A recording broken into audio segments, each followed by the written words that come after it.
Hello, everyone. David here. Welcome back to the DGR podcast. I hope you're all doing well. This is episode number 44, and I'm joined by a great guest. I'm joined by Harry Simington. Harry is based in Melbourne, Australia. He is an athletic performance coach. He works with a lot of athletes in various different sports, including Australian rules football, as we call it in Ireland, cricket, basketball, and tennis. We chatted a lot today about, if you look at Harry's work, you see him working on like some kind of running drills with perturbations and talking about like working on different attractors and stuff like that. Some of you might be familiar with some of the language through maybe some of Frans Bosch's work and through others.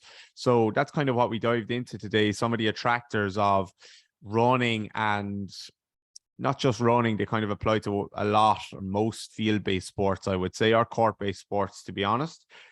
So we talked a little bit about kind of motor learning and dived into them attractors, cross extensor reflex. Harry spoke about head stability and how important that is and how you might train that.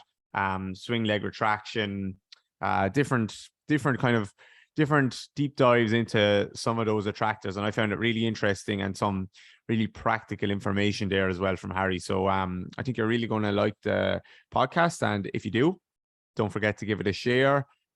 It would be great. Actually, not just a share. Go and click like or click 5 stars on Spotify or Apple, or maybe leave a review, something like that. That's your little bit of homework for today's episode, is to share the episode and maybe leave a 5-star review as well. So without further ado, here's Harry, and I hope you enjoy the episode. Okay, Harry, thank you for joining me. Want to give us a little bit of an intro? Yeah, thanks for having me, David. Appreciate it. And I was very humbled when you reached out. It's probably you must be scraping around for guests if you're coming to me. So no, I appreciate the invite. So about me, I'm a athletic performance coach based in Melbourne, Australia. I work predominantly with Aussie rules athletes, so AFL and AFLW down here in Australia.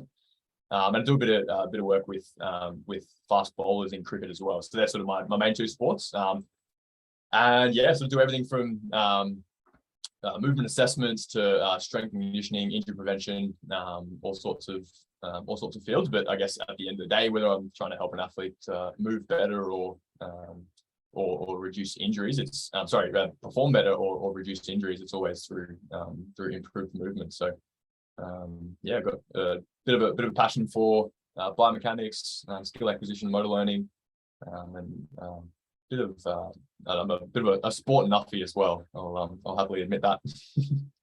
No, I'm not scraping the barrel for guests. I'm always just on the lookout for interesting people with interesting ideas, or just people who aren't afraid to try things or talk about things, or that not just new ideas or whatever for the sake of it. That frustrates me. People are just try to something different for the sake of it, but actually people who are actually dedicated to their craft and trying to make things better and figure things out, and not just accept, okay, X, Y, and Z person said this is the way it should be done, and that's the way it should be done. So I think totally. You're I think you're one of those people who is not afraid to experiment and not afraid to try things, and I appreciate that. Now I'm open to learning from anyone like that, to be honest.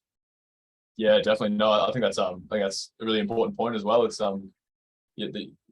you can always learn something from someone else, and at the end of the day, like as coaches, we just end up being a product of all the different people that we've learned from. I think there's obviously benefit in exploring different people's theories, but at the end of the day, it's got to be something that yes, you can sort of apply to your own coaching, and sort of something that no doubt you do, and I try to do the same. Yeah, it's you're that's why I try not to be like too hard on people either, but if I see people and I'm like, they're just, what they're doing is just dog shit, and it might be dog shit, to be honest, but like at the end of the day, they probably just weren't lucky enough to be exposed to different coaches and different ideas at the right time. So I try to keep that in mind, even though I do let my frustration bubble over every now and again. But even that's probably on purpose, just to stir up something. But social media just exaggerates all of that, doesn't it? Exactly. Yeah, exactly. You have to play that game a bit. But like I've just been lucky enough to probably get exposed to some good ideas. Well, that's my bias. Maybe they aren't good ideas. Maybe I just think they are. But so what age are you? So yeah, I'm 23. So yeah, still very early in my career, and I think we're mentioning not that long ago about still sort of finding my feet with what my coaching philosophies are, and still very much in the learning stage. So fresh out of football.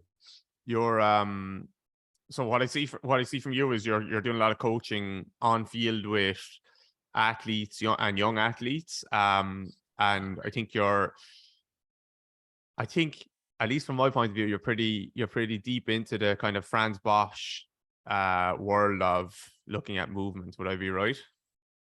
Yeah, definitely. So a lot of stuff I do is field based. Sorry, I do a bit of gym based training as well. But in terms of those people that been lucky enough to learn from, Frans is definitely one of them. And yeah, it sort of, I guess, shaped my thinking around how I approach problems, whether it's an athlete coming with an injury or they're coming wanting to get faster or more powerful, whatever it is. I think some of the stuff that I've learned from Frans has really helped me attack those problems in a different way, which is I certainly wouldn't say that I've followed Frans' work from A to Z, but I think the underlying principles that have made me a better problem-solving coach than before I started looking into and studying all of his stuff. So I think there's obviously everyone's got a different opinion on Frans' work, and I can certainly see the benefits in some of the traditional type strength training as well. But I think the biggest benefit that I've got from Frans' work is sort of how I attack problems as a coach, and more the analysis side of things when a new athlete comes to me. I don't think Frans has an A to Z necessarily, though, does he? Like, no, he doesn't want you to approach things like that. He wants you to look at the problem in front of you. Yeah, no, totally. And at the end of the day, you want to, like, I think about this a lot. You want to have such a good base of knowledge that you can solve a problem on the fly. You don't necessarily want to have a textbook or a calf raise protocol that you follow every time someone presents the same injury. It's I guess coach education or study should, in my eyes, always be to improve your ability to solve problems, not to be better at rote learning in some sense. So no, you're definitely right. There's no A to Z on that stuff. It's a bit too deep. There's a few tangents on the way. So no, you're dead right there. That's why I find it so hard not so hard, but like when I'm teaching, like the workshops that I taught recently, it's tricky to put a framework on things. And I can't imagine how like tricky it is for Frans, because he's talking much deeper about like motor learning and going deep into the weeds on that stuff, which is immense. And the further you go, the harder it is to extract back a practical application, right? Which is almost something that you actually put a post up the other day. We were talking about it. You go from simplicity to chaos and then back to simplicity. You always want to be able to derive a simple, I guess, explanation for the complex theory. Yeah, exactly. And I think that's a good point to make there, because I think people listening, and probably if a lot of people went onto your Instagram or someone else's Instagram who is using, say, water bags or like these different constraints or things like that, I think they would struggle to see the simplicity in that.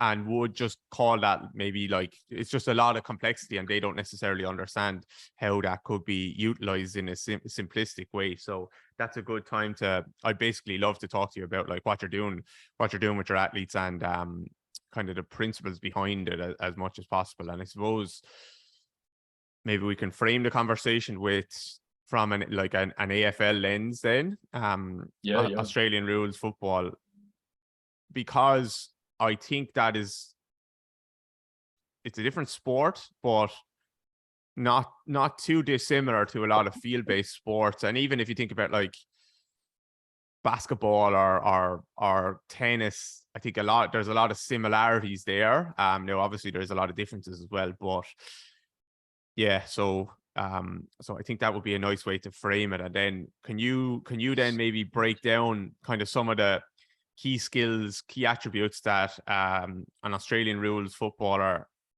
if anyone isn't familiar with that, maybe you could just think about like a mix between, I don't know, soccer and rugby maybe would be a good, or it's very similar to Gaelic football if you're in Ireland, but you will have seen it if you're in Ireland.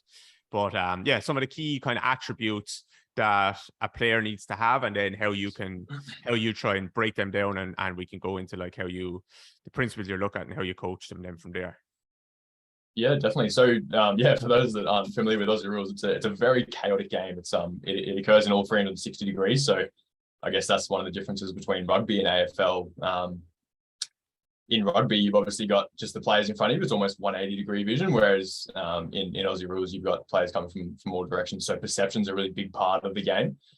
And in terms of the attractors or components of movement that I think of, or that I find myself coaching the most, the ones that improve perception are really high up there. So, for example, maintaining head stability, doing all types of running-based movements in agility as well. They tend to be the big ones. So, so obviously Frans talks about limiting the vertical head displacement being a really important part of movement, and even an indicator that you are moving well is when your head stays still. So, a lot of the coaching I do is around maintaining head stability in all different directions and all different movements as well. So that's a really big one. And then in terms of, I guess, the more popularized attractors, the cross extensor reflex is one that I find myself cueing or constraining a fair bit. So for those that are unfamiliar, the cross extensor reflex is obviously when you flex one side, flex one leg, and you get an extension response in the other side. So you imagine stepping on a piece of glass and you rip that foot up really quickly. And you obviously need to support yourself with the other leg, so you get that extension response. That's a big part of running. Sorry, mate. That's okay. That's obviously really big part of running, and something I find myself cueing a lot as well. What so cross extensor, head stability. Any other big ones there, or what about like kicking, catching, things like that, where I know they could fall under some of the other attractors as well, but how do you look at things like that? Yeah, so I'm always looking for the similarities, and I guess that's the magic of the attractors is that they're multi-applicable. So, for example, swing leg retraction will come out in side steps, in straight line running, in your jumping as well. So, the prerequisite for something to be an attractor in the movement landscape is that it is multi-applicable. So, swing leg retraction is probably one of the ones that when I'm doing a movement analysis, I like to start with. Like I said before, I do a little bit of work with fast bowlers in cricket, and I think that's probably something that I've managed to translate from cricket to footy as well, and pick up similarities in the movement analysis. There is that if you want stability for kicking, for example, on your stance leg, swing leg retraction plays an important part to developing that stability. And it's the same in fast bowling when you get to the crease as well. I think swing leg retractions, I mean, look, they're all multi-applicable and all just as relevant, but I think I find myself analyzing swing leg retraction a lot, and I like to start in the sagittal plane as well when I'm doing a movement analysis. So swing leg retraction is another big one, which for those that are unfamiliar is extension of the swing leg prior to ground contact. It's like a pre-tensioning mechanism of the leg before ground reaction force hits, essentially. Okay, this is a good thing to talk about, because my podcast episode that's going to be released today as you and I are talking.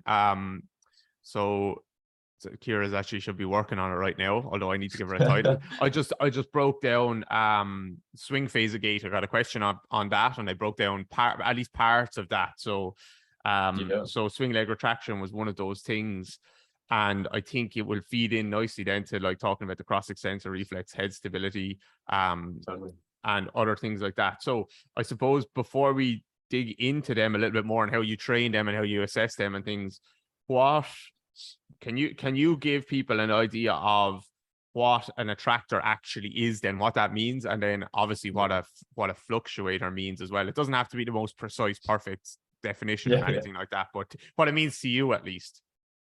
Yeah, totally. So the way I think of it is that you've got all these degrees of freedom throughout the body, right? Every joint's got a certain amount of degrees of freedom, and you add them together, you get a very uncontrollable, a very hard to control structure. And then you say, well, do we reduce all the degrees of freedom to make it really controllable? And that would be the attractors. So you're taking those degrees of freedom, reducing them, making them easier to, you're making the body more simple, right? So you might have a co-contraction around the knee that takes out the degrees of freedom around the knee, and all of a sudden the global degrees of freedom are reduced. So that would be an attractor, is something that makes the body more simple. Let's say it reduces degrees of freedom. And what that does is give the body stability, which then allows the fluctuators, which might be which are the degrees of freedom you don't want to constrain.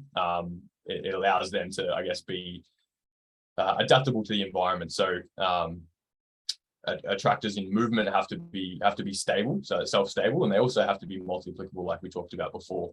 So, for example, swing leg retraction is an attractor because it tensions the leg in late swing phase, so that when you strike the ground, it's stable. It can deal with those external forces, and it's not interested in the environment. So, if the task changes or there's an unexpected force, then the attractors shouldn't be perturbed by that force, because they're in a stable state. So the attractors, I guess, are the stable components of movement, and then the fluctuators are the ones that should respond to the environment. So one that I like to use, or an example I like to use in Aussie rules football is arm drive, right? You never want the arm drive to be consistent in AFL, because you have to catch a ball, hand pass a ball, kick the ball. Your hands have to be responding to the environment. But for example, if you're receiving the ball from the side and when you rotate your upper body, you lose your hip lock and you lose all your running attractors, then the distribution of attractors and fluctuators is wrong, because you want your upper extremity to be responding to the ball, if that sort of makes sense. So in a very broad sense, it's a way of organizing all of these components of movement into some that are stable and some that are unstable or adaptable. Okay, so in that example there, the fluctuator needs to be the arms, where they need to be free to do whatever the hell they need to do. And then you still want to have your head stability, your hip lock, your swing leg retraction, all of these things. But you might see someone sacrifice all of those attractors to actually just catch the ball. Yeah, absolutely. And it happens in all different types of scenarios as well. And I guess the aim of coordination-based training is to get someone to have their attractors so deeply embedded in their movement that when an unexpected situation comes along, they don't have to worry about that part of their body. Of that component of movement. It's like a preset solution that they can just churn out on the spot, and then they're left free, I guess, to deal with the task at hand or opponents or whatever decision making the conscious task of the sport are. So in terms of why are you training the attractors, it's to make them more stable, so that they can deal with I guess more environmental influences. Yeah, that's when you look at things in that way, it's absolutely fascinating when you watch someone like Lionel Messi or someone who's just an absolute master of their sport, moving and being able to make decisions like they make, and then execute on the decision. And they're making probably, like, God knows how many calculations are being made at the same time to figure out what the best option is. And that doesn't even include organizing their body around that. Yeah, totally. So that's why I love, like, especially in the rehab process, I love when we get to the point where you can introduce a ball to someone or something like that, because it really shows if the work you've done is good or not, to be honest, because it's going to expose, when the ball comes in, it's going to expose all the flaws or perceived flaws in their movement, because you just can't hide it. Then you can't focus on, okay, I'm going to try and keep my knee stable and going to catch this ball and do something else at the same time. Yeah. That goes out the window, and you have to focus on the skill and the task at hand. So the top down approach to cueing and coaching the body is gone at that stage. And I think, to be honest, it should be gone quite early in the rehab process. In not in most cases, but I think it doesn't have to be gone. But I think people are too slow to get to that more dynamic movement where there's a task involved. They keep cueing. Even when they get there, they're cueing this like really conscious control of each different segment, and that just confuses people. And you won't see smoothness is the word I use a lot. You won't see smoothness or rhythm in people's movement at that stage then. Yeah, and I mean, if you want someone to be smooth in the context of a very chaotic environment, and you don't have to be in a real chaotic sport like AFL, the environment itself is chaotic just by nature of reality. So if you want someone to be a smooth mover in the context of any environment, you've got to be adaptable to achieve smooth, if that makes sense. It's not like you go into it, a car that drives over a bumpy surface needs adaptable springs, right? Because otherwise it won't result in a smooth motion. So I think, how do you get a car to be smooth over a bumpy surface? Well, you make it better at adapting to the bumpy surface, rather than saying, well, the bumpy surface it's an unfortunate situation, let's go and train on a smooth surface. Like, no, that's reality is that there's going to be environmental influences. And I think, it almost comes back to what we're talking about with coaching.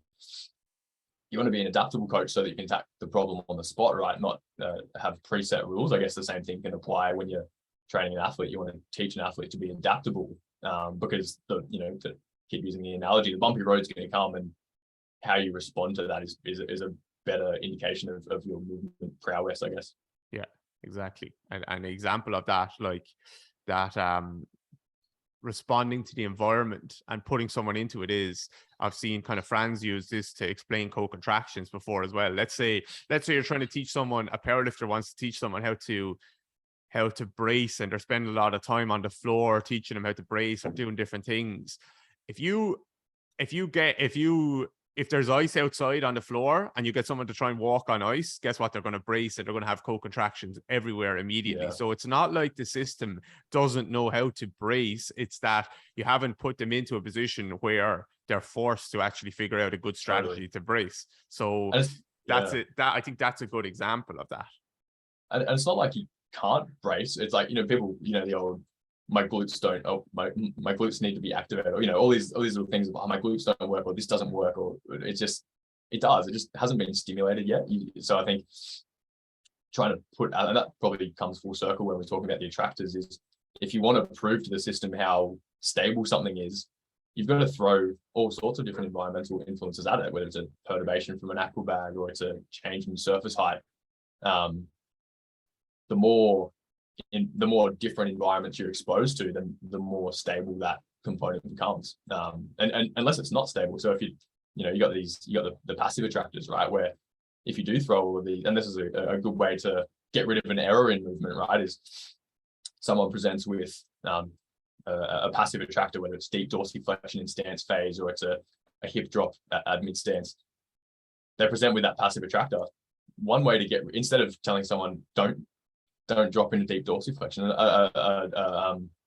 a constraints-based approach would have you throw as many destabilizing components at that pattern until the deep dorsiflexion, which is a passive attractor, is proved to be unstable, and then the body will have it'll have less reliance on deep dorsiflexion for stability, because it would have had to figure out a new solution. And I guess that's one of the practical applications of Frans's work that I found really beneficial, is when you find an error, how do you look at improving it? Is it should every rep that you do in the gym be perfect? And the more perfect reps you do, the better the athlete becomes. Well, we know that's not true. But so when we want to make someone adaptable, the further away you get from perfect practice, and the more you get into that adaptable environment, let's say, I guess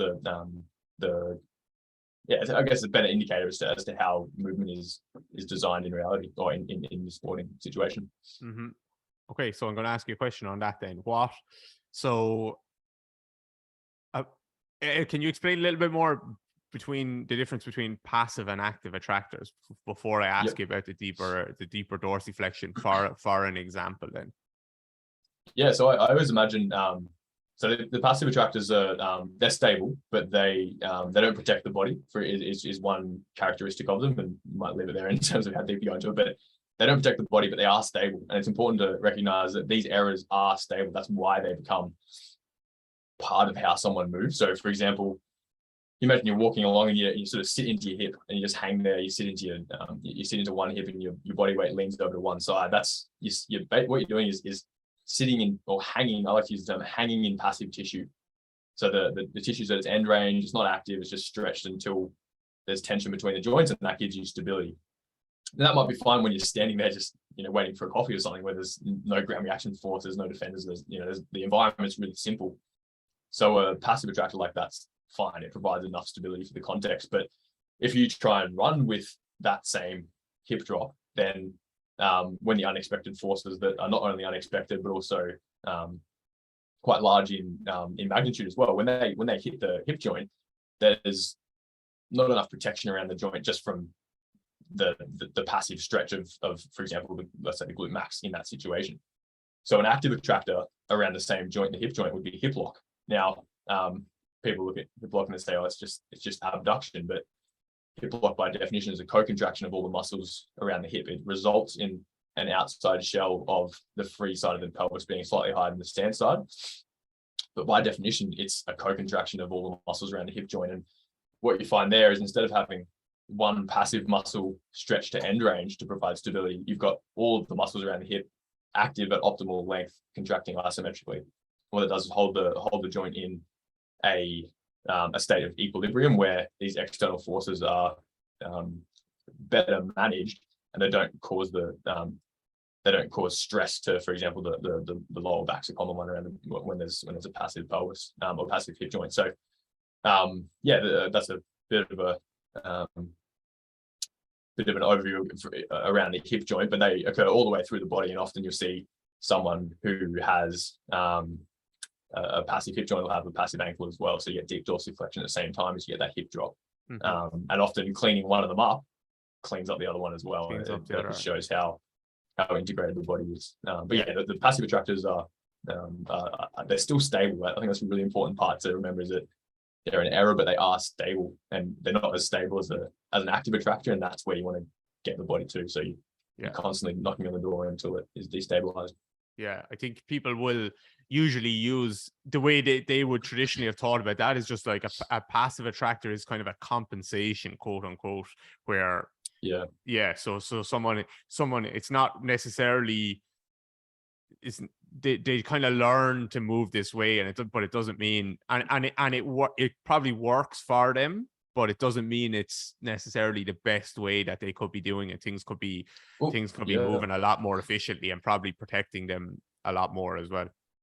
But it depends on the context, on the environment. So if you're walking very, very slow, there's absolutely no reason why you have a hip lock, because the environment's way too boring for that to be required, right? It's just a waste of energy. So I think when you see a passive attractor in a high intensity movement, like flat out sprinting or kicking or a side step or whatever it is, if you see a passive attractor in a high intensity movement, that's a clear sign that the body has not adapted to the environment, because they're staying in a solution that is inappropriate for that environment. So I guess when you're doing a movement analysis, you could look there and you could look and say, well, okay, the glute med's not strong enough. That's why the hip's dropping. Well, sure, but there's probably also a coordination effect to it. If someone's in a completely different phase, you've got these phase transitions, right? You've got passive or attractive or active. Around the hip joint, there's nothing in between. You're either in this, there's unstable space in between. But if someone presents with a passive hip joint, you see the hip drop, and you haven't seen what their co-contraction is like, jumping to the conclusion that it's just a weak glute med is a bit of a far reach in my eyes. Where there's a low-hanging fruit there, just get them to do a co-contraction and it might be fine. So I guess when it comes to movement analysis, identifying what's a passive attractor, what's an active attractor, and and this is the important part. It's one thing to analyze it, then there's another thing to, like we were saying before, chase the error, and destabilize the passive one until it turns into, or until the body chooses a different solution. And we want that to be the active attractor. If you're working in high intensity movement, if you want someone to walk well, don't keep something before. Yeah, I think it's important for people to understand that walking and running and sprinting are not the same thing. So different. Yeah, they're very different, and that's tricky, because when you look at the joints moving in walking gait and the bones moving, they will be moving in the same directions. Like you will still see, if you take the foot, for example, you still see more supination, then more pronation in mid stance, and then more resupination again. You'll see kind of more knee extension, more knee flexion, then more knee extension, this type of thing.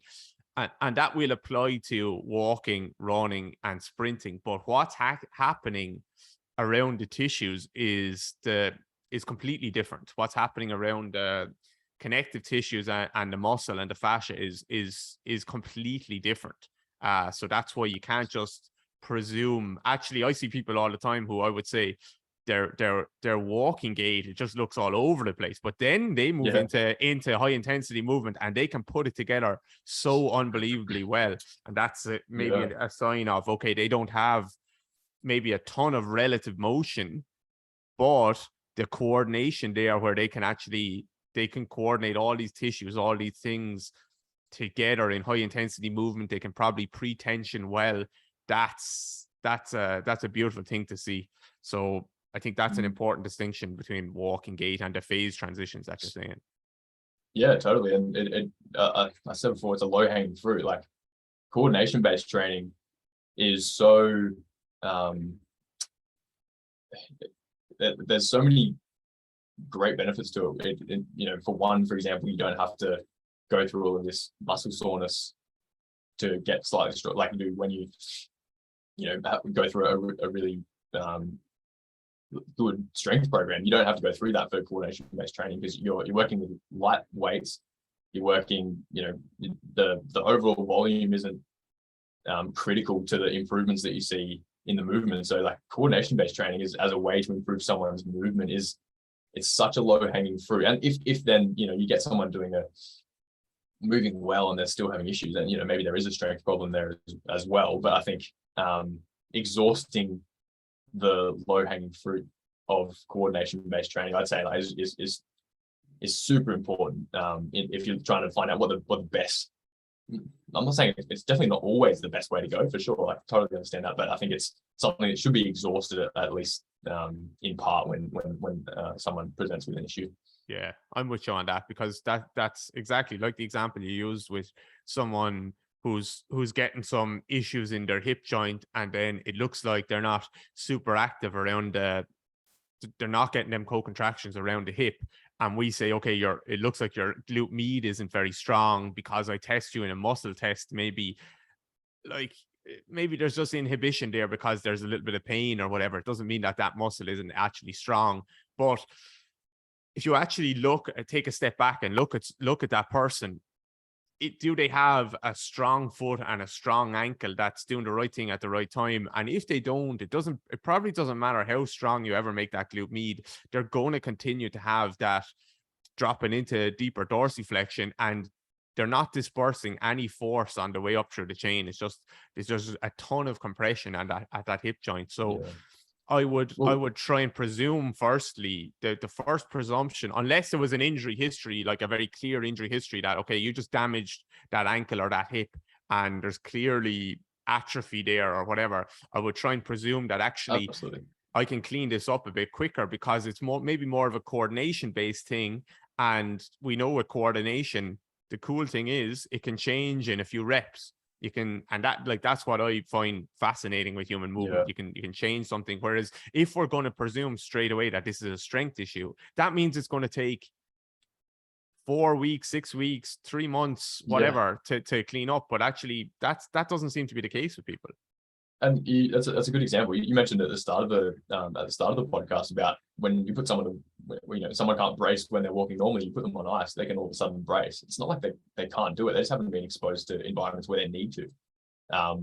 this is where you get into the debate of the reductionist approach versus the dynamic systems. It's you can have a really, really strong glute med, but if you still run with a passive attractor state of your hip joint, doesn't that muscle's still gonna, it's not protecting the passive structures any more than a weak glute med would. So I think, and this is something that I found really important, is you can look at the symptoms, which is, all right, I've got lower back soreness, and there's some issue somewhere around that lumbopelvic region.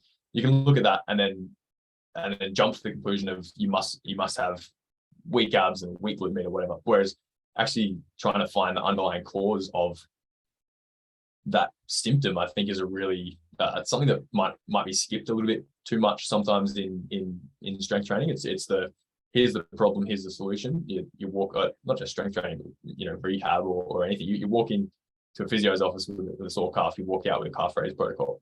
But why do they have the sore calf? Because an old lady who walks in with a sore calf might walk out with the same calf raise protocol, and the reason why they have a sore calf is completely different. The old lady's got something to do with walking upstairs. The athlete's got something to do with high intensity movement. And we spoke before about the difference between walking and running. And I just think that there's got to be a middle section. There's got to be a linking phase between the problem and the solution that dives deep into the cause. And if you do a full movement analysis and there's nothing from a coordination perspective that is glaringly obvious, then you've got to find another avenue. And I'm not saying that coordination-based training is the only avenue. There's so many different elements to performance. Sleep's a massive one. You've got strength training, you've got strength issues, coordination issues, sleep, nutrition. They're all these different arms that total performance, right? And I just think that perhaps we focus a little bit too much on strength being the issue, and perhaps don't do a deep enough analysis to find out if there is something on the coordination arm. Yeah, I'm with you on that, definitely. And definitely, like when if you think about that example of someone has a sore calf or a sore Achilles, if you dig into the line of questioning and ask, like, that thing of asking why 5 times to, let's say, a physio who just says, okay, you have a sore calf, your calf isn't strong enough. Well, why, if you ask why it's not strong enough, like why is my right calf sore, not my left calf? Okay, because they say the load was too much, which it is. You're correct. Yeah. The load was too much for me. My Achilles is flared up. But why was it too much on my right side and not my left side? Because presuming I run on 2 legs and they both did the same amount of work, then why is it too much on that side? And presuming there hasn't been a prior injury, and they might say then the next answer is, well, because your right calf isn't as strong as your left calf. Well, presuming I just ran all my life and did the same amount of work on both legs, then why isn't my right calf as strong as my left calf? Then you've stumped someone, because they don't actually know, and that probably comes back to how you actually move and how you load the muscles. So now you have, if you just ask why a few more times, you've stumped one of those physios or those trainers who just think that just layering on more strength is the answer for everything. And well, I'm a big strength person. I do a lot of strength work with people, but I'm not silly enough to presume that, like, okay, I can just reduce all people's issues down to you just need to get a little bit stronger at that muscle. Totally, yeah. I think you've brought up a really important point of the reason why the reason why is my calf sore? Because the load's too much. Absolutely, the load's too much. If the load's too much for that muscle in that particular environment, the way it's moving now. The great example of this is in fast bowling. There's an incredible amount of lower back injuries, lumbar stress fractures, all these like nasty lower back injuries in really young athletes. And you can look at it, and they have these really strict loading protocols on how many balls you can bowl every day or week, which absolutely makes sense. But when you get a lower back injury, you say, why have you got a lower back injury? Because there's too much load for the way I'm moving now. Mm-hmm. And often we jump to the conclusion of it's too much load, let's reduce the load and keep moving how you are, and let's reduce the load until we can handle it. Whereas, and that's wrapping in cotton wool a little bit, but it's also ignoring the problem. If there is a coordination issue there, it's not even addressing the issue because you're backing the load. Why wouldn't we improve the way that fast bowler moves so that there's less stress going through that lower back so it can handle that load, and then you can increase the load over time. So I think the what you said before about the muscle, the tissue not being able to handle load is like so true. But then, as you said as well, there's so many more whys beyond that. Ask a few times, why is that load too much for one side, not the other? I think there's a really, really important sort of linking stage there. What so let's say you're looking at someone, you analyze them and you think, okay, they're using a lot of passive attractors here, so they're dropping deep into dorsiflexion when they run, they're not getting the hip lock, maybe as a result of that, maybe not. So how would you identify or think about identifying one versus the other? Okay, the ankle is the issue here versus the hip is the issue. Or do you need to be that specific? Because in the drill, are you probably going to be working on a little bit of both? And if so, like what are some examples of? So how you might identify it, and then how you might work on it?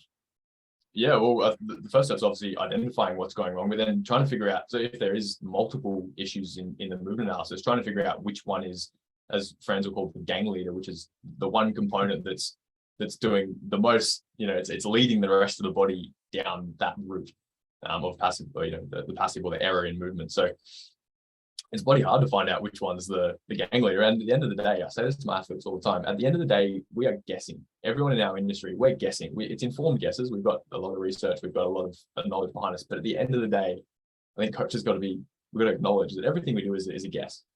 And so a lot of the time, if there's three issues, you've got to almost do a bit of trial and error to figure out which one you can clean, or which ones you can clean up and which ones you can't. And so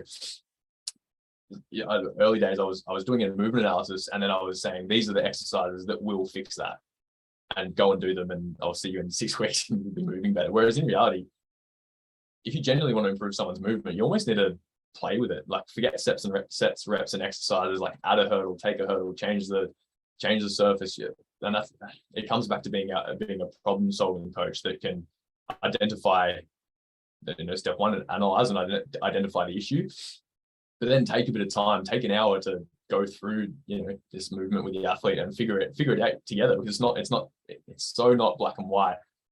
And our industry is so young, like in comparison to medicine and dentistry and all that. Like, sports science is so young. You almost, and I say this all the time, is the best information that we get is from the athlete during the drill, whether it's them giving you feedback as to how they're feeling or what you're seeing when they're doing an exercise. And I think if you are wedded to your sets, reps, and exercises that you've programmed in advance, doesn't mean you don't program in advance. You still need to have a framework. But I would say the most accurate information we can get is an informed guess based on the information we're getting from the athlete, how they're moving, which, what's causing them to mess up in the drill, what they can deal with, all sorts of things. You got the RPE scale where an athlete shows up to training and they tell you how they're feeling, and that's proven to be a relatively accurate indicator of all sorts of readiness measures. So I think so back to your question of how do you find the gang leader, or the part of the body that you need to clean up the most, what's most important for that athlete, it's got to be trial and error. And sometimes it takes 10 minutes, sometimes it takes 2 weeks with an athlete, but paying attention to the information that you're getting back from the athlete during their training sessions, I think is a really big part if you genuinely want to improve how someone moves in the long term, right? Not just to be perfect at doing a drill. Yeah, I'm with you. I think having a couple of like little KPIs in your mind, that these are the things I'm watching out for, or these are the things I'm listening for from them, that like a lot of athletes will tell you very quickly. It doesn't mean they're right, but they will tell you that feels different or whatever, but that's information. And even non-verbal information as well. Like if you give someone a drill and say, all right, we're going to do 10 reps of them, and they do 2 out of the 10 reps well, and 8 out of the 10 reps they fall over, or whatever the perturbation was makes them fail. If you're doing that drill and they're getting it 2 out of 10 times, it's not a good drill. They're not in their learning zone. So that's feedback. They're not saying anything, but it's physical feedback, right? How they're doing the drill, and vice versa.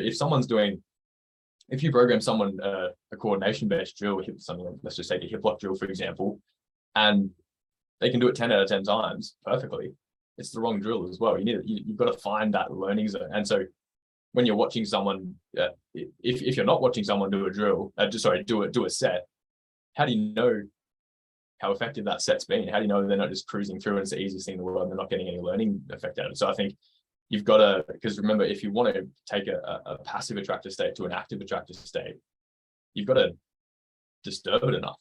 And if someone's just doing the drill and it's easy, they're not getting that destabilizing effect. And what's the magic number? Who knows? But I know Frans has said before, roughly 70% success in a drill is a good starting point, and a little tool that you can have in your coaching toolbox. Where I use that in my skills sessions as well. I do a lot of footy skills with some AFLW players, and I'm always trying to chase that 70%, and the athlete's always trying to get to 100%, and I'm always trying to make the drill harder, getting back to 70. If they're only doing 20%, then we know we need to add layers to it. So I think there's a lot of different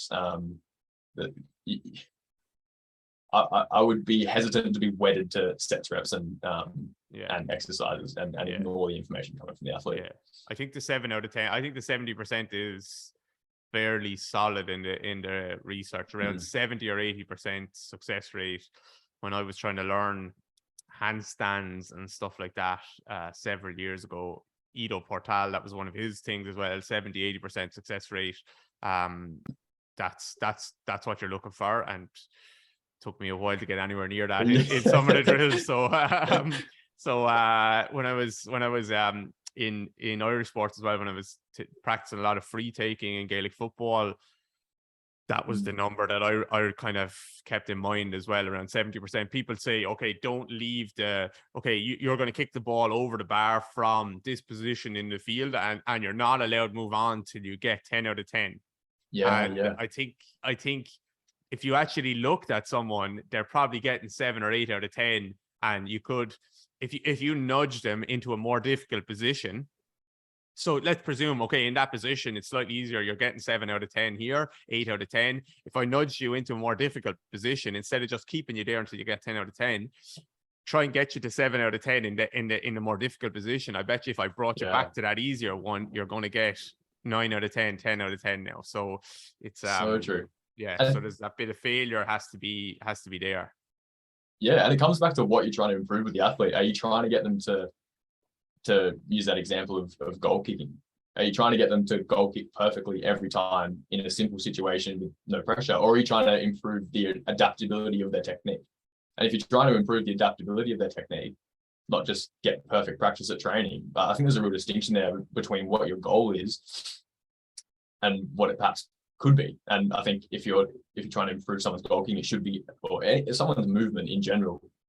If in a sporting, in the context of sport, you should be trying to improve the problem-solving, adaptable nature of that movement. And so, if you, but there's also a conflict there between what athletes want to feel good. Like some athletes won't want to run out and play the game until they've kicked 10 straight in a row because that makes them feel good. But I think you almost have to do a little bit of education to say, well, that's not going to make your kicking better on field when you're under pressure. And so there's almost a little bit of education there of once you get beyond that 70-80%, once you get to 9-10, you've got to change it up. You got to move to a new drill. Doesn't mean you can't come back to it and still do your 10 reps before you run out on the field. But I think the goal of training, and this is something that I found as an athlete as well, is I used to be so strict on how a training session should go. And if the training session went well, I would play well. Whereas in reality, if the training session went, use that analogy, 70-80% well, then it's probably going to have a better transfer to game day in terms of how adaptable and problem solving. The difficulty of it, where you're chewing on a problem and you're trying to, it's just at the edge of your comfort zone. Definitely, I've been in a lot of training sessions that went 100% well because it was too easy. And I can guarantee you feel game. Great. Yeah, you feel great. I can guarantee the game did not go that well that weekend. Totally. The best training sessions I've been in where like we got bet the weekend before, whatever, and the manager we just absolutely killed each other. Like, you knew if you don't win this ball, someone's going to take your head off. So Totally. so yeah. Okay, so go on, were you going to say something?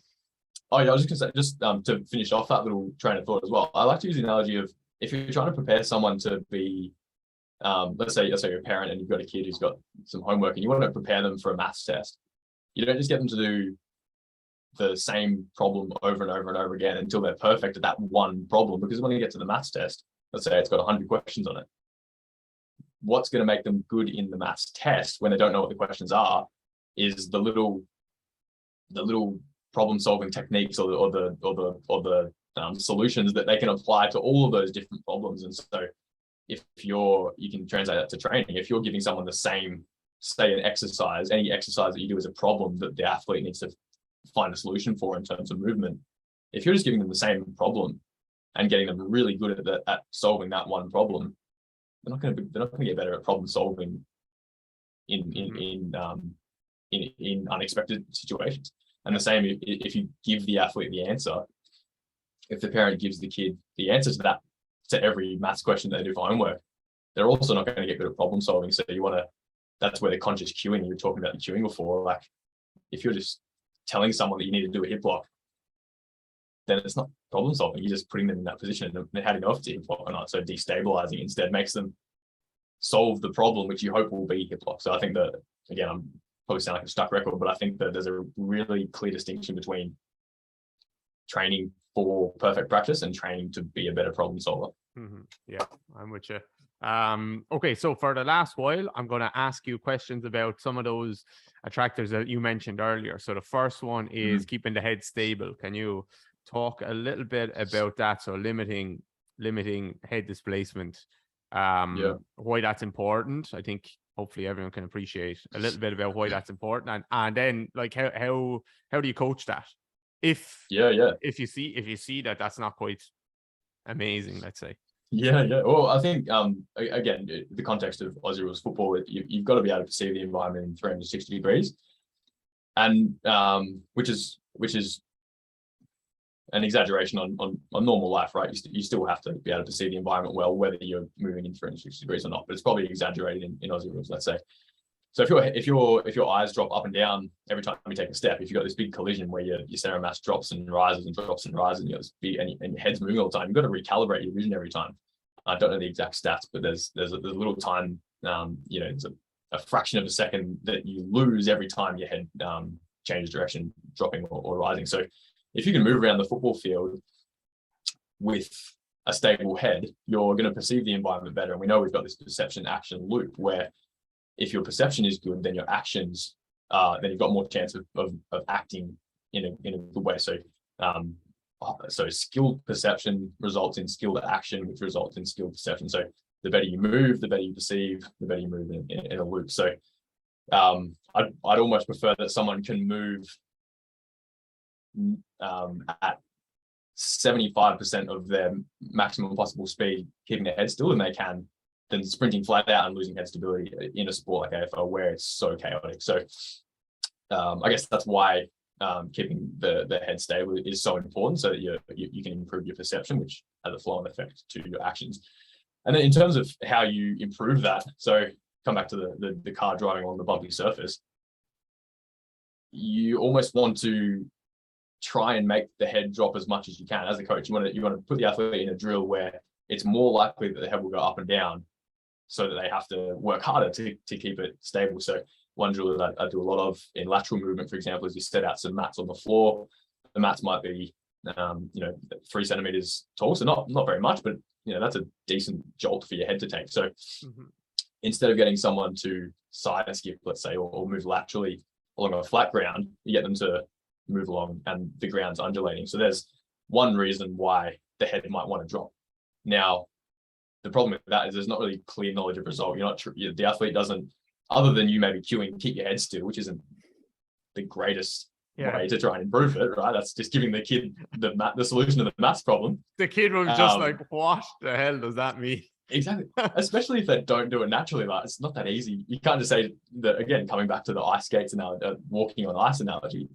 you almost need to stimulate them into bracing. You can't just tell them to brace. So, so for example, a good way. So take that example where you're moving laterally over an undulating surface, and there's a fence line in the background. If you're on a footy field, there's a fence line in the background, and you can hold a stick or a band or something up, and the task of the athlete is move sideways over the mats, and I want you to keep the band that you're holding sort of out in front of your eyes, about eye level. Keep that band covering the fence line, and don't let the band drop off the fence line. If the band drops off the fence line and they're not matched up anymore, then the head's moving too much. So if you want to achieve the task, which is move sideways over these mats, keeping the band in line with the fence line, and the fence line's not dropping, your head's still. If the fence line is dropping every step, your head's not still. So you get this real sort of bifurcation where you either achieve the movement that we want or you don't. And if they can, get a lot of people that just go into that drill in that situation and they'll do it slow because they want to keep the band on the fence line. And in that case, all right, they're getting 10 out of 10. The band's not, the fence line's not moving away from the band. Well, then what do you have to do? You got to add something else until you get them close to that 70%. So it might be do it slightly faster. It might be put a hydro vest on and add perturbations to the system. But that's an example of how you would get to the result you want, which is the athlete being able to respond to the environment in a way that results in a stable head, rather than, and when you look at that drill, they're not going to do it perfectly every time. So you've got to embrace that imperfect practice. Whereas if you wanted to show off as a coach, you just get them to do it on a flat surface without their arms up, right? And then there's the car driving the flat surface. It's, your head's staying still, but it's not you're not adapting to the environment to get there. So throwing curveballs at the athlete in some sense, but making sure there's clear knowledge of result on what we want. For example, the band on the fence line is one sort of way that I would attack that sort of drill. Yeah, I like it. I think that could be very beneficial actually for people with after getting concussion, stuff like that. Even totally. Even knocks in the head. A lot of people think about the people with vision issues and concussion. Okay, that's them, and I don't have that, but like a lot of us have had there's kind of subclinical symptoms here that we're not maybe aware of, where our eyes are struggling to stabilize, or our eyes are struggling to track an object, or we're struggling to keep our head still. For example, if I've messed around with this, if you go for a walk and you purposefully don't keep your head still when you're going for a walk, you actually let it bounce around a little bit. It is the most disgusting thing. Your movement feels horrible. You actually will get like a headache, your eyes can't focus on anything. That's something particularly nasty. And so I suppose if you're not particularly stable there when you're in a chaotic, dynamic environment, it's not like you're going to be coming back into the dressing room afterwards and saying, okay, I had a terrible game today, I couldn't keep my head still. No, it's not going to be obvious to you in that way, but maybe that was one of the reasons, or one of the things that was going on in the background. Totally. Yeah, I think Lee Taft he was on the podcast as well. Actually, people should go back and listen, but he did a presentation for us on our member site called, he has a 180 series. It's just like a series of, you could call it warm-up drills, but not necessarily, where like you're just doing a 180 or a 360 turn, obviously a 180 turn. You're just running out doing a 180, or you could be mimicking someone else. And then there's things like, I can't remember if he did this in the presentation, but I use this now as well, where especially like post ACL, we're getting back on the field. They've done a little bit of linear running. They've done a small bit of change of direction. So let's say they're jogging across the field and with their eyes on the goalpost. So they're jogging across the field and they're like looking to the left to get their eyes on the goalpost. They have to do a 180 turn, and then they have to find the goalpost with their eyes as quickly as possible again. So as sharp as possible. And actually you'll see the movement clean up really, really, they'll struggle initially, but you'll see the 180 turn clean up a lot quicker because they have this target to focus their eyes back on immediately. And obviously you can do that in different directions. You can do that going backwards. But things like that, I think, are really interesting things to play around with, and you will see people's movement change quite quickly. Yeah, well, movement and that's a good example of an environment completely changing how the movement is built. So if you're doing a drill where you don't have any constraints on perceiving the environment, you're going to move in a completely different way to when there's high constraints on how you perceive the environment. So I think if that's not enough to prove that the environment has a massive influence on movement, I'm not quite sure what is. So I think again, there's their philosophies, but they're once you start using them in practice, you start to realize how beneficial it can be. You can throw the athlete into any type of environment and they can deal with it. That's the end goal, right? Yeah. It's not enough like for people to they just can't put the pieces together to why. If you go on TikTok, for example, I follow a guy on TikTok that is he's like a footballer, whatever you want to call him, freestyler, right? And he takes all these free kicks and like one-on-one with anyone, he looks unbelievable, and he can like beat anyone. No one can get the ball off him, and he's also really strong and really fast. And you should presume then, if you have such good ball control, you can pass the ball, you can strike the ball, you're strong, you're fast, you're all of these things, you're very fit, you will be a good footballer. And he actually played in what you call it, like a charity match or something like that. And he was terrible. Yeah. Well, he wasn't terrible. He was better than most of them, because most of them weren't footballers at all. But like he just couldn't, he didn't have the perception of where the players were around him and stuff like that. So this is the issue with people that are just separating out the biomotor qualities and saying, okay, I just make you stronger, I make you faster, and you practice your skills separate to that, and you should be a better player. That's just doesn't seem to be the case.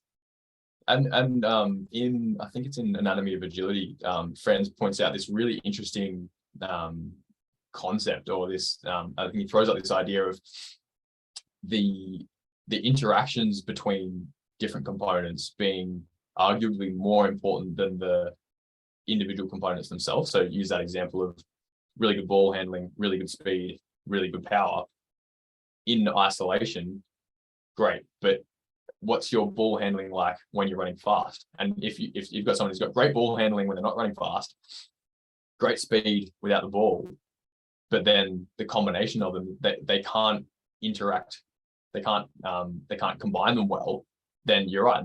Then, as you said, you get someone who's really skilled not being able to perform in context. And so you look at training. What am I trying to do? Am I trying to improve someone's ball skills in isolation and then their speed in isolation, or am I trying to improve how they combine them both? And I think this is the I guess the idea that that you read. I think it's one of the early chapters in Anatomy of Agility, where you improve the interactions of components, and that gives you a better outcome in context rather than improving each component individually. Okay, next one, cross extensor reflex. Why you explained a little bit, like, okay, I step on a plug, I'm going to lift that foot up, which means I'm going to put the other foot back down straight away. So one leg is kind of dynamically flexing, one leg is dynamically extending. Why, I don't want to say why is that so important. Obviously it's important, but what do you look at there, and what do you maybe do to train that then? Yeah, so that reflex, obviously, like I said, you got flexion on one side, extension on the other. So the reason why I find myself working with the cross extensor reflex a lot, whether it's cueing or constraining, working with it a lot, is because it's so closely related to so many other attractors. Swing leg retraction is extension of the swing leg before it hits the ground. So if you want one leg to extend rapidly and powerfully, you can get that as an extension response from rapidly flexing the opposite side. So if I find that someone's not retracting their swing leg properly, I'll often come back to the cross extensor reflex, cue heel to hamstring, or put a hurdle in the way to force them to rip that leg up fast enough and recover that back leg fast enough. And as a result, because the limbs have to stay in time with each other, as a result, you get better swing leg retraction. So that's an example of how the cross extensor reflex would improve swing leg retraction, and it's also closely related to hip lock as well. So if you're looking at someone run in the sagittal plane, you'll see that when their hip, knee, and ankle are at their highest amount of flexion, so you get that mid stance position where the swing leg is very flexed. Then you flip the athlete around, you look in the frontal plane, it's going to be the same moment when they're in their hip lock, which makes sense because the hip lock comes at the end of triple extension, right? So you've got triple extension, which is decelerated by hip lock. So if someone is doing a hip lock drill and they're doing it quite slowly and they're not quite getting stable at the top and they're just, lifting with lifting with glute med, let's say, when they do it at low intensity, you can cue, I want you to rip your heel to your hamstring because that gives you the aggressive flexion on the swing side. You can cue heel to hamstring or put a hurdle in the way, and you get a stronger hip lock as a result because the extension response is higher. So you're extending faster due to that reflex, which means that you need a hip lock to decelerate that extension. So the cross extensor reflex has and the stumble reflex has a really important place in the whole running cycle. And if someone doesn't have good ankle stiffness or they're very stompy, let's say, that's an indication. Let's say that they have poor ankle stiffness and they're pulling into deep dorsiflexion.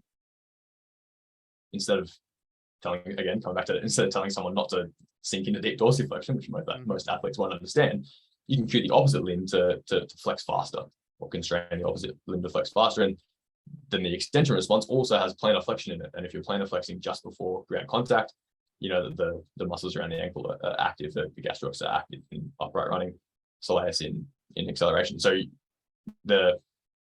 it's not really an attractor itself, but it's a building block for so many different attractors that I find myself working with a lot, and it's an easy cue for athletes to understand as well. It's an easy element of running that's really easy to understand for athletes as well.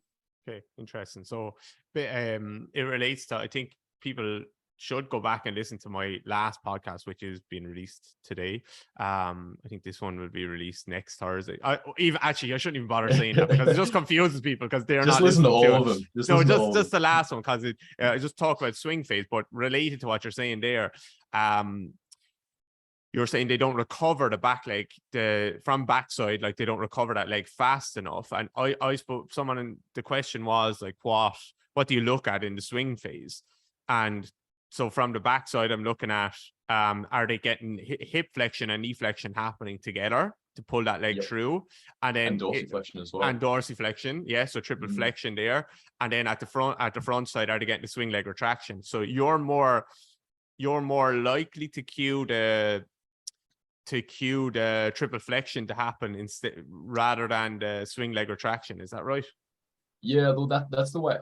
The reason why I do that is because it's a little bit more simple for the athlete to understand. For example, that cue of rip your heel to your hamstring, make sure your heel touches your hamstring. That it's really easy to understand. Whereas swing leg retraction is going to change based on all like the exact timing of it, based on how much. For example, when you're pitching a baseball, you've got swing leg retraction. Completely different look to when it's still swing leg retraction, but the joint angles are going to be completely different as to when you're running upright. So when you're running, for example, you've got this in terminal swing phase, you've got the lower leg kicks out, which tensions the hamstring, and then the hip will extend, which tensions rec fem, and right at the end you've got plantar flexion as well. And it's very sort of that action of that it's quite a like particular sequence, right? And it's very much based on muscle lengths and all sorts of things. So I find that, this is just from coaching experience, I find that swing leg retraction emerges better when it's self-organized, and rear leg recovery is something that you can cue consciously and people can get pretty easily. It's not as particular on muscle length. So I find I'll tend to cue the rear leg recovery more for those reasons. Because you sometimes get people that'll have really powerful hip extension, but there was no knee extension prior to that, and that therefore the hamstrings aren't tensioned enough. And if you're just cueing someone to push into the ground or something, they get really stompy. Whereas I find if you're cueing the lifting phase, they get more elastic, more bouncy, because that reflex obviously joins in. So it's going to improve the tendency. It's going to improve the swing leg retraction. Definitely cueing swing leg retraction is tricky, because it's like, when is the exact moment that I need to start thinking about pulling back? That's very hard. Whereas, like, okay, just pull that back leg through, recover that back leg. You don't need to think about front leg the front leg will do it. Yeah. The one thing with the heel to hamstring thing, which I want to clarify, is because you will see people that don't recover the back leg. They don't actually flex the hip. They just bring their heel to their butt and the leg stays behind them.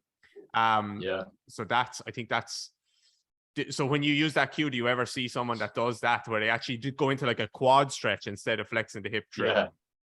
Yeah. That's you've just described my running technique perfectly there. Absolutely. Yeah, probably mine as well. Yeah. So you got that big round pendulum at the back, right? Where the heel will sort of, you do that sort of butt flick and then you'll drag that knee through. And it's almost like you're doing a hamstring curl and then you're just dragging from your hip flexors, and it's real sort of, it's that round pendulum technique. And absolutely. And sometimes I know, for example, in my running, the reason why my biggest challenge is ankle stiffness as an athletic profile. That's my sort of, let's call it the ganglia, right? Which means that throughout stance phase, because I'm spending too long on the ground, that foot travels so far behind my hip that the recovery phase, the recovery phase becomes even harder. So sometimes people will do that, and it's a result of poor ankle stiffness. And then, but also you can be quite, you can. That's so. Let's say you tell someone, oh, I want you to sprint flat out, and I want you to pull your heel to your hamstring as fast as you can. Sure. If they're still not doing it, they're still doing the butt flick. You've got all these other constraints. You can put a hurdle in the way. You can do all sorts of stuff. But also, like, you can also get further away from that part of the body in isolation as well. And if you start adding constraints, so the reason why that big butt flick action is an error is because it's unstable, right? It means you're not going to get any internal rotation of the stance leg, so you're not going to have tension on the glute max. So there's such a flow-on effect. It's unstable. So you could look at that and say that's an unstable error. So instead of trying to cue the perfect joint angle, you could also just add instability to the whole pattern. You could run flat out and add overhead punches with the plate, or you could put an aqua bag on it, or add rotations or something. And a lot of the time, if you add rotational movement to the upper body, like a halo or something with a plate, and the leg is still trailing out the back, then you're going to get this instant feedback where your legs tangle. And if an athlete is running and their legs tangle and they kick their calf or something, that's instant feedback, and guarantee they won't do it again. So that's such, like, how I talk about walking on ice and you instantly brace. That's one of those moments where the feedback is so intrinsic, it's immediate, that it has a great learning effect on the athlete. So by introducing constraints elsewhere in the system, or again, if that's the problem that they got the round pendulum technique, by introducing some kind of rotation in the upper body, you're going to get rid of anything that is too unstable to deal with that.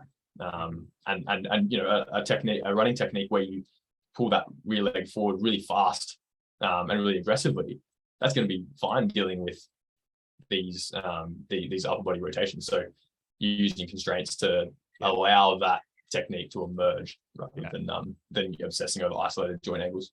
Yeah, 100%. I would be definitely on the same page as you there. Before, like, just as you were saying that, I was just thinking I would go probably straight to the abs and try and get something else happen there, because they likely have, like, when you see that happening, that heel flicking off the butt, they probably have like a big anterior pelvic tilt and the ribs are flared up and the abs are just not doing what you want them to do. So that's what I would probably do there. I would probably do isolated pelvis drills, to be honest, or changing the rib position as like getting some internal rotation at the rib cage as a larger strategy to that. But that doesn't mean I wouldn't like have them doing running drills and stuff at the same time. It would just be, it depends on if they're injured or not. But both of those things will be in my mind. I'm trying to change this by changing the length tension relationship at the abs, very likely. Yeah. It's a good example. It's a good opportunity to superset things as well, because you might do an isolated spinal co-contraction drill or something, and some kind of drill that just purely works in the trunk, and then superset that with a 70% sprint with halos or something, and then the athletes can almost transfer the feeling that they had in that trunk drill into their run, and there's a great way to get transfer there as well. Exactly, man. Love it. Okay, so last question, which I forgot to ask the last several guests, is my generic question, which is you're going to be on a desert island for a week. You can bring 3 people that you'd like to learn from with you. Who is it? I watched The Last Dance not that long ago, so I'm going to have to say Michael Jordan. There's a AFL coach called Alistair Clarkson who is he's still coaching now. Definitely the most successful coach of the modern era. I think I'd love to spend a bit of time just figuring out how he approaches such a complex task of organizing an entire team of players. So I work privately with coaches in quite a intimate setting, whereas I can't even imagine the amount of different issues that he has to deal with. But mad respect for the way that he coaches. So Michael Jordan, Alistair Clarkson, and a player that I used to, again, sticking in AFL, but a player that I used to dislike playing a lot because I was a Hawthorn fan, but I've recently grown a lot of respect for as a player called Joel Selwood. And again, he's not an academic or anyone, but he's very. There's a lot of talk about how he's sort of led the Geelong Footy Club to where they're at now. So regretfully, I'd have to say Joel Selwood. All right, man. Awesome. What is there anywhere you'd like people to go to find you or check out your stuff? I sort of I guess mostly active on Instagram. So Harry Simington with 1M. That's my Instagram handle. And actually I'll tease something as well if you don't mind, David. I've got a yeah, man, go for it. Just started an equipment company as well called Calibrate Sports. So that'll be launching in December this year. So you can jump onto calibratesports.com.au or Calibrate Sports on Instagram. What kind of equipment? So it's along the lines of what we've been talking about today. So equipment that I guess supports coaches who want to use dynamic systems or dynamic instability training in their practice, and I guess encourage. And the idea of the equipment is not just to have one piece of equipment for one exercise. It's sort of it's multi-applicable, and it hopefully encourages creativity in coaches, which is something that I think forced to learn through lockdown was how creative you got to be sometimes. So a bunch of little training aids and stuff that I guess is hoping to help people implement some of these ideas in their field-based training. Awesome, man. Best of luck with it. Hope it goes well. Beautiful. Thank you. And where did you say? Are you in Melbourne? Yeah. Yeah. Yep. Yeah. Beautiful Melbourne. Yeah. I might catch you there. I'm there in February, so I might be able to catch you for coffee then. For sure. Yeah, the coffee's good down here. I know. I lived in Sydney for 3 years, but I was in Melbourne once. I taught a workshop there, so we're going to go back and teach a workshop in Jamie Smith's place in Melbourne Strength Culture. Awesome. So Melbourne and then Sydney. So I might catch you then, man. Yeah, beautiful. No, I'd love to catch up, mate. All right, Harry. Thank you. Beautiful. Hey guys, David here again. I hope you really enjoyed that episode with Harry. I thought it was really, really good. I learned a lot, gave me a lot to think about. And Harry's actually going to do a presentation for our membership site, DGR Interactive. He's going to do about a 15 or 20-minute presentation on the hip lock. So just taking one of the attractors, explaining what it is, actually having some visual stuff there and how he trains it, how he progresses it with clients and stuff like that. So I love the theory side of things, but what makes the theory make sense for me is always seeing practical information, and putting those two together kind of makes you unstoppable, in my opinion. So that's going to go into our guest presentation section, along with some of the other guests that have presented. So there's one from Tim Riley, a practical look at training the quads and delaying knee extension. There's one from Lee Taft on his 180 series, Graham Morris on high-speed running and sprinting from far field sports, Matt McInnes-Watson on plyometrics for a return to play, Jake Tura on patellar tendinopathy rehab, and then we're going to have Harry there as well on training the hip lock. So lots of good stuff just in the guest presentation section only. Most of them are very short videos where you watch it once, you know it forever. And that's what I want. And you can watch it and then implement it with some of your clients immediately. So yeah, if you like the episode and like some of the other episodes and would like to see little snippets or a bit more from some of those guests, then DGR Interactive is the place to be. And apart from that, I'm going to see you next week for another episode of the world's best podcast, DGR Interactive. Thanks for joining me. Chat to you guys soon.